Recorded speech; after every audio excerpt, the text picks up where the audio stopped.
Hey everybody, welcome to the Popanimecomics Lounge. Today my guest is a professional wrestler who is one half of the Owen twins, Leah Owens, who has held various women's titles in many different European promotions. So how were you first introduced to wrestling? Oh, well, that's an easy one. It was when I was four, and it was my brother was really into it, and he got me into watching it, like WCW and ECW, and then we got all of the WWF together. But it's always been since I was young. Me and my sister, we just watched it, like, since we were about 4 years old, and just kept enjoying it and watching the theatrics and everything of it. And then growing up, when did you know that you wanted to become a professional wrestler? It kind of like changed for me. Like Casey, she knew since she was like nine, 10. She's like, I want to be a professional wrestler. I want to be a professional wrestler. And I was like, yeah, I want to be one too. And then whenever I got to about 15, I sort of got out watching it and I was like, yeah, this is never going to happen. We're not going to become a professional wrestler. And then it was like 6 years ago, Casey got into training that I kind of went, oh, well, maybe this could happen. So she invited me to a training session. She had been training for a year and then just went into the ring, took my first bump, and as I say, that's all she wrote really. But it was then, whenever I took my first bump, that I was like, yeah, I'm going to be a professional wrestler. And while you were training, were you looking up to any wrestlers in particular? One of my main ones that I've always said, and it's just because she was so unique at the time for me, was obviously China. Growing up, I thought her ferocity and what she could do in the ring, not even just fight the girls, but obviously fight with the guys and stuff. I always looked up to her just for her presence in the ring. Sort of technical abilities and stuff. I always loved Jacqueline. I thought she was fantastic. And then obviously, because we love her, and Casey is obviously the big fan as well, Lita. So anyone that had just a wee bit of a different look or a different persona compared to what all the other divas were doing, I was like, yeah, we like them. And now, when did you begin to start training and where did you go about finding your training school? Training started 6 years ago. It was on a place in the Falls Road in Belfast. It was called Modern Extreme Grappling Arts, and it was ran by a guy, well, we called him Machine, but he went underneath the persona of Bonesaw in the Belfast wrestling scene, the Ireland wrestling scene. And that was traveling every Tuesday and Thursday for 3 hours each day. I was traveling for about half an hour just to get to training, to train for 3 hours, to travel a half hour back. And honestly, I look back on it and it was just in this old abandoned factory with just this ring in the middle of it. You could barely run the ropes, but it made us work so much harder to like use the ring itself. And then we finally got a bigger room and we were able to run the ropes and stuff. But training was such a unique experience, from training in Belfast and then going to do loads of different seminars with great guys like Fergal Devitt, Paul Tracy, all those guys. Like, they meant the world to me whenever I was learning from them. So it's such a unique experience to be able to do that, and now to be able to do it around the world is insane. And now, with your training, how is it broken down between the actual technical ability as well as promo ability? Where I'm training now, it's quite a unique place called Glasgow Pro Wrestling Asylum, and with them, there's 5 trainers, 5 of the biggest guys I say that's in the UK.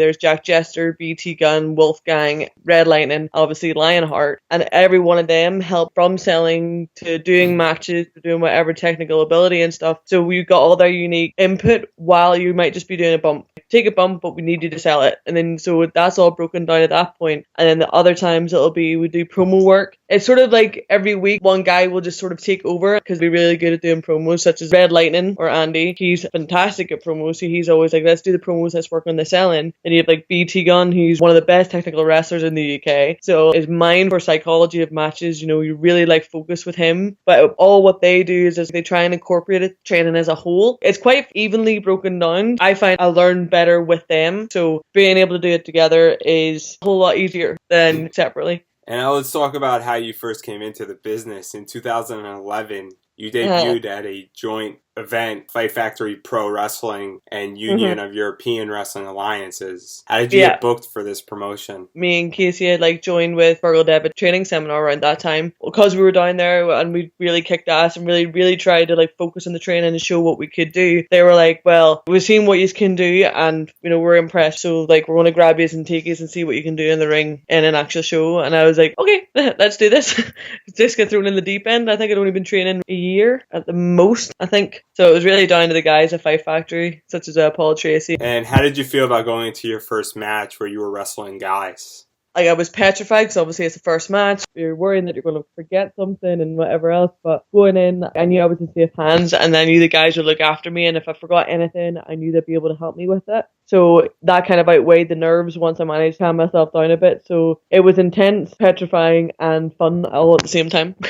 And now, following this match and your next few matches early on, you started a rivalry with your sister. What was that like? I absolutely love having the rivalry with Casey. It's absolutely insane. We push each other so much in each match that we've ever had. I feel it helps us work better because even though we know each other so well, know how to move, we end up push each other beyond what we think we can do each time. So she's been so much help. It's because of her I am in the business, and I have so much respect for her, and like what she's doing at the minute with ICW and stuff is insane. So having that rivalry and having that experience of actually being able to go against someone that knows you as well as she does, it's time definitely well spent. Not only just from the wrestling point of view, but from promo points of views and stuff. It's just so much fun. And now in 2012, you came to Pro Wrestling Eve. How did you discover this promotion? Well, it was basically Casey obviously was doing all the research about all the companies. I always said Casey was our manager for us.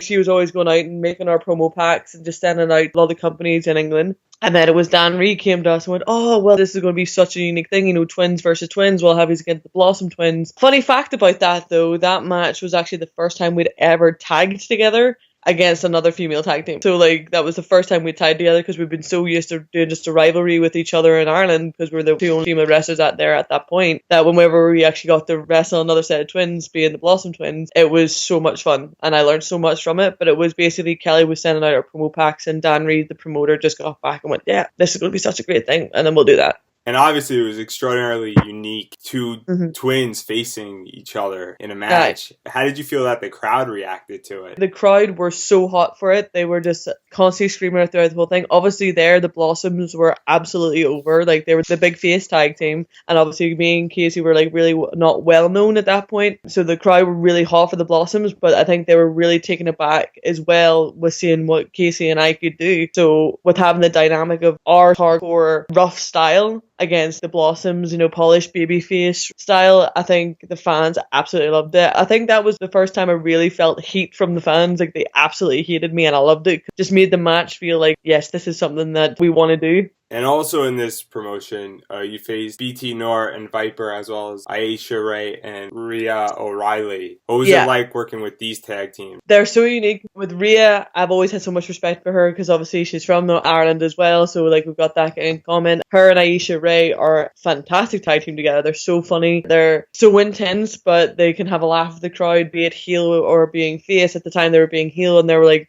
doing the whole gimmick of, we don't need to be in this match, we're already going to be in the tag tournament, so, you know, screw you, we're going to like walk out. And then they walked out after Bet Noir, or BT Noir as you said, but it's Bet Noir, did the dive, and then they're like, yeah, we don't need to do this, and they went out. So watching their characters, I learned a lot from that. And then Viper and Bet Noir, totally over with the fans. Everyone loved them, but they're such powerhouses and they're so unique because they do moves that you wouldn't expect them to do, especially Viper. I absolutely love working that girl, but it was so much fun with them. There was at one point though, and it was really funny. It was basically, I was in the ring against Bet Noir and there was supposed to be a cut off at one point, and I was to tag Casey in, and then she was going and do this move, and I forgot that the move was Casey was going to whip Bet Noir into one of the corners and then run and do a big splash, but then get booted out by Bet, and then Bet comes in and starts working a wee bit of heat on her. I forgot that was the spot, so I did the same spot and whipped Bet. So obviously Bet's like, oh, this is the spot I need to do, put the boot up. So as I come running in and I jump to do the splash, her boot catches me and I float for about 30 seconds, and you just see the look on her face and my face. You can just see her just going, wrong twin. Oh no. So I had to like bail off her foot and then roll over and then tag Casey in. It was so funny because you can sort of see the crowd go,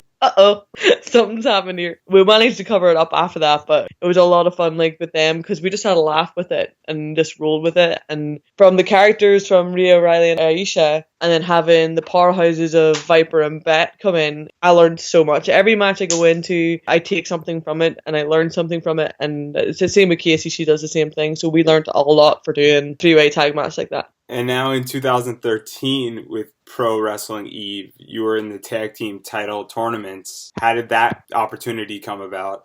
Dan Reed was wanting to get a really good tag tournament out, and he wanted a lot of the girls that he knew that he'd seen before, and that's including the Blossom Twins, Viper and Bet Noir, Rhea and Aisha Ray, and obviously he was bringing a lot of the girls over from Japan as well to do it. So he's just like, right, we need to get a tag tournament going to showcase as many female wrestlers as we can. And obviously he wanted to have a good stable of already established tag teams. So we just got the phone call. It's like, we're going to do this tag tournament. Do you want to be a part of it? And I was like, absolutely. The more experience you can get against any girls from Japan or girls from here, I want to do it. So we just got the phone call and we're like, right, okay, let's go. And then this match obviously led you into the semifinals where you faced the Glamour Gym. What was it like facing Carmel Jacobs and Sarah Marie Taylor in the semifinals? Going against the Glamour Gym, knowing that Sarah was the first female wrestler in Scotland, I sort of start wrestling, then I was so nervous going into it because I was so worried because they've been obviously wrestling for so much longer than Casey and we were so worried that we wouldn't put on as good show as they might be hoping, but because we all had the same mindset, the match just went so well and we knew what we were wanting to achieve at the end of the match and throughout with the fans, especially making sure a good story's being told. Oh, it was just so much fun. I remember it so clearly that we went for the switcheroo and then it was actually Carmel and Sarah tried it first. We ended up getting in going, no, you're doing it wrong. You're doing it wrong. Like, this is how you do a switcheroo. And that's when they were doing the cut off at that point, and it was just always hilarious. The crowd loved it, cheering, screaming. I had so much fun, learned again so much from them. Like, I still do. Like, Sarah and Carmel are probably two of my favorite people to ever wrestle. To have that opportunity to wrestle them then was insane. And now you lost this match, but it sparked a little bit of a rivalry between you and Sarah Marie Taylor as you faced her in a fatal four-way match as well as with Sakura Lily. How do you feel about wrestling her outside of Eve and in other promotions? A lot of people joke about like backstage and stuff, basically saying like we were separated at birth. Like, we think so much alike and we get on so alike. So wrestling Sarah, again, I think because we have that chemistry with each other, we're always able to put on really fun matches, but we can do fun matches as well as doing hardcore matches, such as the match we had Fierce Females against her and Carmel Jacob as the last woman standing tag team elimination match. That was so much fun. But every time I fought Sarah, like, we always come out to it, like, just having a laugh. People just can just see how much fun it is for us. So anytime I wrestle her, I can't wait. I just can't wait to get in the ring to go against her. And then in Eve, you were in the Queen of the Ring match where you faced your sister again. What was that like, being a little bit more experienced as a wrestler? That match for me was a lot of fun because I don't normally go to the top rope, but that's whenever I took my first, as I call it, the Ric Flair bump. So whenever I was taking all of that, again, Casey helping to push each other for the match because we want to make it look really good because it is a Queen of the Ring tournament. So you want to do your all and do your best. And obviously we had the, which one do we cheer for? We want that twin to win. We want an Owens twin to win this. And you're like, haha, you're funny. You need to give the first name. You know what I mean? So having the chemistry from the fans, especially being in a new area, because I think that was actually the place where Southside actually ran for a while. So being in front of a new crowd that wasn't a Norwich crowd, so much fun. But again, we just push each other every time. So we were trying new things in that match. I debuted my tilt-a-whirl sidewalk slam finisher, which is basically what Victoria or Tara from TNA did. And I've always loved that move, so that I sort of debuted that a wee bit down there. And it seemed to get a big pop, so it sort of stayed with it. And Casey helped me perfect it. So again, pushing each other in that match was like so much fun. And now in August of this year, you started a rivalry / match, big match with Nikki Storm. That was a bra and panties match. How did this come about? Basically, with ICW, I was really good friends with Dallas, the promoter, and we're just joking about one night, and he goes, you know, doing this promo, and it's going to be this, that, and the other, and I'm going to say about ICW is going to be, you know, more swearing, more violence, and it's going to be more raunchy, more sexy. And I joked about with him, and I said, well, how about you get somebody to do a bra and panties match? And he was like, well, do you want to do a bra and panties match? I'm like, I don't care. It'd be fun to do a bra and panties match in Edinburgh in front of a crowd of 1,000 people. Might just have a laugh and give a different dynamic to ICW because you're wanting to bring sexiness into it. So I was like, I won't mind going for it. So obviously the rivalry with me and Nikki kicked off, and I did not think at all that like Nikki Storm would be up for doing a bra and panties match. But whenever I brought it to her and we worked out what could happen or like ideas for it, she was like, yeah, let's do it. And I went, really? And she was like, yeah, let's do it. Let's have a laugh with it. And we did. The match went all right. There was a botch on my behalf. Yeah, if you see the footage, you'll know what I mean. The crowd absolutely loved it. At the end of the match, diving into the crowd surfing just in my bra and panties. The crowd seemed to love it. ICW's crowds are definitely the hottest crowds I've ever worked for. You screw up, they tell you screw up. And with me, I've always just been the party one, so obviously that was a good dynamic for that. So doing a bra and panties match, a lot of people were like hemming and hawing. They enjoyed it, but like a lot of people were like disappointed that me and Nikki had decided that we were going to do it, because they're like, well, you know, you're good wrestlers, you don't need to do bra and panties, this isn't the attitude era and stuff. I'm like,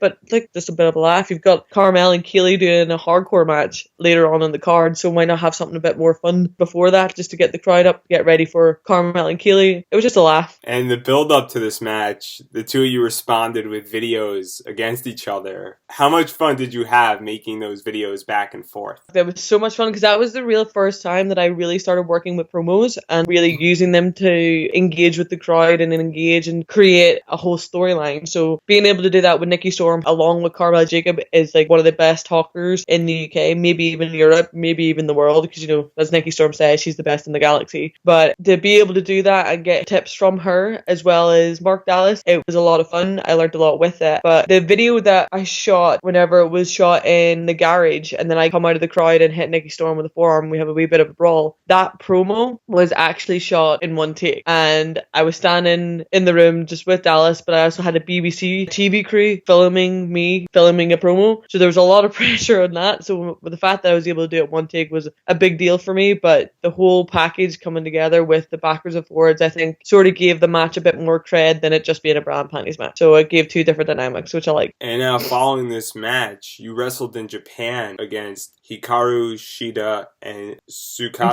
Fujimoto. What was it like wrestling in Japan? That is a completely different world on its own. Casey had been out there for 2 months, and then I came out and always wanted to go to Japan, but I wanted Casey to have her own time because that was her main dream first. And then she felt homesick coming into a month and a half into her tour. So I was like, well, come out and make sure you don't ruin your dream about being there and competing. So when we came out and we did the match, just learning to be able to make a match without language barrier taught me a lot of just knowing to trust your opponent, because sometimes you're not going to be able to have quick conversations. You have to do a lot of backwards and forwards of like actually going through a match backstage. It's basically the match setups was completely different.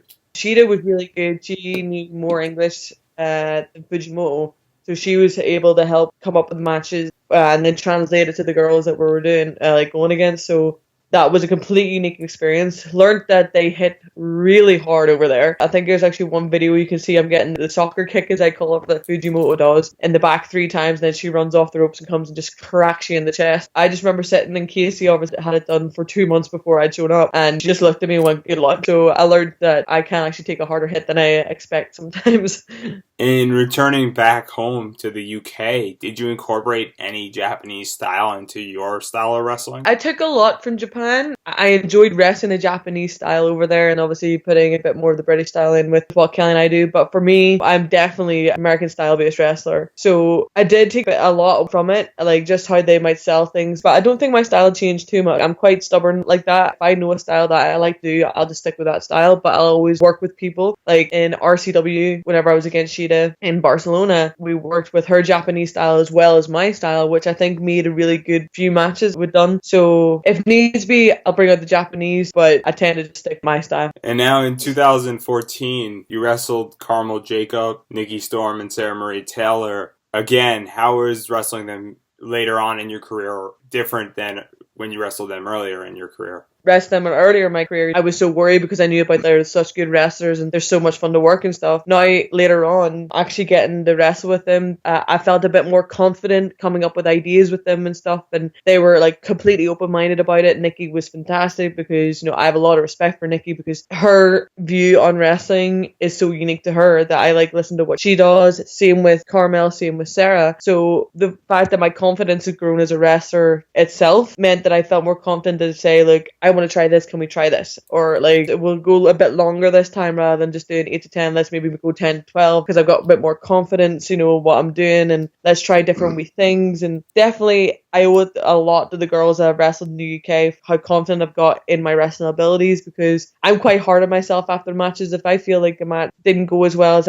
I hoped it would, I feel crap because I think, see, my opponent's thinking the same thing, which 100% of the time they're not. They're like, oh, I enjoyed that match, thanks so much. And then they'll give me a wee bit of critique because I always ask for critique from my opponents. Like, what do you think I could do better? I'm like, oh no, you did this, you did that, maybe do this, maybe do this, or whatever. So I've got more confidence now of being able to own up and being like, let's do this, how about try that, and then always asking for critique. I'm like much more confident that way with them, and I feel that they push me more. I always want to get out of my comfort zone, so definitely I felt more confident with it. And you also had the opportunity to wrestle some new wrestlers, including Nixon Noel, Lana Austin, and Violent Vendetta. How did you feel about wrestling them? I absolutely love working with all the girls down south. Lana Austin is absolutely a fantastic wrestler. After matches, the way she reminds me of me is that she always asks for critique and she says, oh, how about doing this? How about doing that?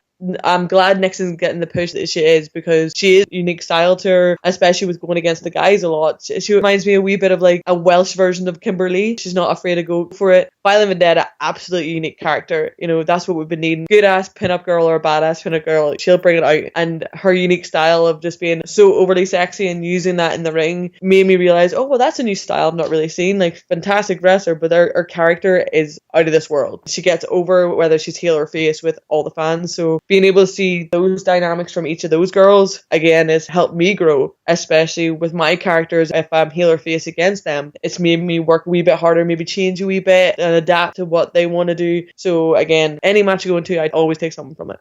And now in July of 2014, you had the opportunity to wrestle and win the Revolution Championship women's title. How did this come about? Carlos Gasco is one of my greatest friends now, since debuting for him with Kelly or Casey against Carmel and Nikki. I didn't realize how wide of a fan base that the Owens twins had, and when we made our debut, like half of the audience had an Owens twin t-shirt, and I'm like, this is insane right now. But basically, Carlos had met him at Pro Eve on our debut against the Blossom Twins, and he had been talking to me then, and he was saying basically he was thinking about making a promotion. Would I be up for being a part of it? And I was like, absolutely. I'll help you, do what I can, and if you book me, I will go. You know what I mean? So we've been talking on and off for about 2 years, and then obviously he contacted myself and a lot of the other girls, and he was like, I want to do a tournament and I want to get the women's belt. Would you be part of the women's tournament? Absolutely. So then next thing I know, I've got the belt in my hands. A lot of the girls are good friends of mine, so going against my friends and then just being able to push each other and just have a laugh in a new country absolutely blew my mind. So it was thanks to Carlos that just getting in contact with me then, and since 3 years ago, and then just contacting me and saying, do you want to be part of RCW? And I was like, yep, definitely. So it was just basically him getting in contact. And what was it like holding your first title belt, and how did that affect you both physically and psychologically? Physically, it was a real tough match, because the finals, it was me, Kaylee Ray, Bette Noir, and Nikki Storm. So to have the dynamic and to work with those girls was so much fun, but physically it was a lot on me because I wasn't used to doing matches like that. Obviously, tag matches is different to doing a four-way. Mentally, I was absolutely overjoyed for getting a belt, to have the trust of a promoter to saying, I want you to be my first women's champion. I have full faith in you that you'll be a fantastic champion. I want you to be the first champion. So there was sort of two sides to it mentally. That was absolutely insane and absolutely wonderful that somebody thinks that I'm that good of a wrestler. But also, the first thing I said to him was, are you sure you're not talking to the wrong twin? Are you sure it's not Casey that you're wanting to have as a champion? He goes, no, I want you. So I kind of felt bad of getting it because I felt that Casey deserved it more. But Casey's always supported me. I'm like, go for it, do it. If they feel that you're going to be the best champion, then go for it, run with it. I've just kept those words with me, and I absolutely love the fact that completely changed my perception and everything from being in the wrestling scene. A lot of people say, oh, it's just a belt. I'm like, nah, but it's not just a belt for me. It's made me realize I need to push myself because I have to make sure I work hard to keep it. So it's pushed a lot. You eventually lost your title to Sheeta, which set up a rematch of a street fight between the two of you. How did you feel that match went? I think that was my favorite match of the year. Whenever I had that match, I knew Sheeta from being in Japan, and I'd seen that she'd been using the kendo stick and things. So I was like, this is a completely different dynamic. I'm not really done hardcore matches, so we need to think together as a smart way of presenting it. So being able to have that rematch and be able to show that there's a completely different side of me, I'm not just the wrestler. You throw me into any stipulation and I'll run with it and I can do it. Showed me after the match that I'm stronger than I think, and I work well with any stipulation. So definitely it was my favorite match that year, definitely. And then following this in April, you had the opportunity for Showcase Pro Wrestling be in the match for the SPW women's title in a three-way against Viper and Sarah. How did this match come about? I knew Paul, the promoter, and he was like, I want to put you into the championship three-way match because I think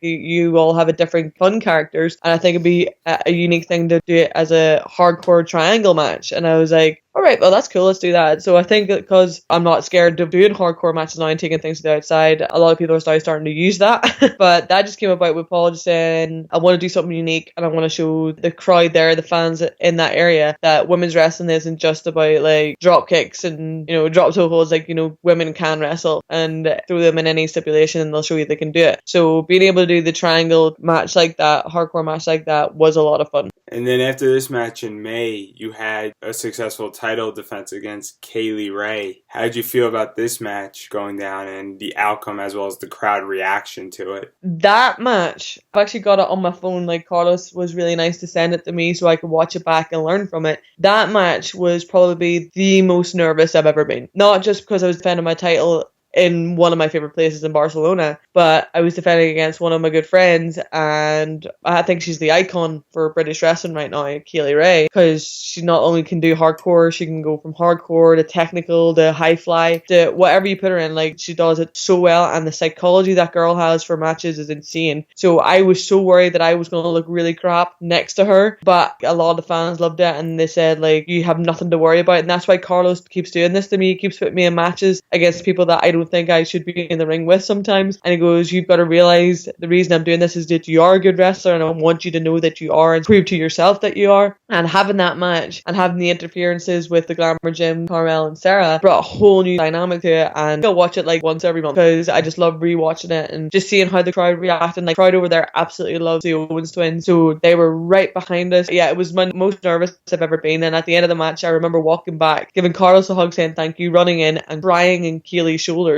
going, thank you so much. I couldn't believe that I'd done it. I think actually in the video you can see me at the end, I'm sitting on my knees in the ring and you can just see the sigh of relief on my face just going, holy crap, I've just did this match against one of the best in the UK. It was so much fun. And now you had another successful title defense in 2015 of September in the joint promotion of RCW and /BEW against your sister. Yeah. What was that like, facing your sister and defending your title against your sister? I think any match I have with Casey is so much fun, and especially when there's a title on the line. Because of that match I had just had with Kaylee Ray, I realized I could push myself more, and then Kelly's quite similar, apart from obviously Casey doesn't do a lot of like high fly moves. She's very similar to how like Kaylee Ray thinks. For me, that match, there was a lot on it and a lot to it, and again, we pushed ourselves so hard in that match that the fans just completely blew up and loved it. They thought it was so much fun. Again, the crowd were just popping for everything, and like I say, anytime I have a match with Casey, it's just so much fun. And now in October, you successfully defended your W3L women's title against Carmel Jacob. Did you find it difficult to defend a second title while you were defending your RCW title in other promotions? For me, because obviously with RCW is my favorite promotion to work with because they let me run with what I want to do and like with matches wise. W3L is the same, but whenever I have to defend either title like in the promotions, the RCW women's title for me, but whenever I have to defend one title, that's the title I focus on. So when I'm in that W3L ring and I'm defending my title, that's the title I focus on. So that match for me, again, it was 100% focused for that W3L title. So those are the W3L fans. That's who I work for at that point. So going against Carmel, and for her being an ex